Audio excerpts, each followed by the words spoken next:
So, Shereen, what were you doing 30 years ago? I was non-existent. Not even thought about at all, till 2 years later. I've always been into sport. I used to do athletics at school, track. I guess when it comes to secondary school, you kind of stop because you obviously get with your crowds and whatnot. And then I kind of was always into martial arts, like mainly Chinese though, so like kung fu and stuff.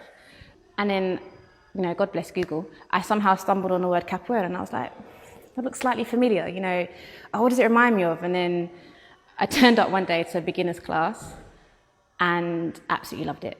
At first it's kind of daunting because it's totally different to anything I've ever done. So initially I was like, yeah, I'm gonna get fit, lose some weight, not knowing that I would end up taking my second belt, learning the berimbau and the pandero, learning some Portuguese. Like, you start off with this small mindset, okay, this is what capoeira is, but then you don't realize how much depth there is to it and how much you grow as a person. It's been an incredible journey, and absolutely incredible. I'm addicted. My friends all know about it.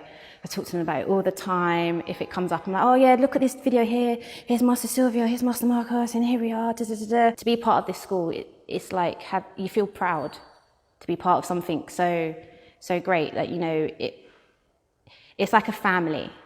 I remember I came to, so I finished my beginner's class and then I came to a class thinking, yeah, I can just go back into it and do, like, you know, I want to do the harder. And Master Silvia goes, you don't have a uniform.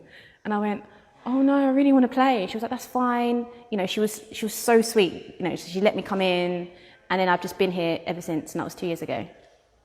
And I haven't left. I refuse to leave.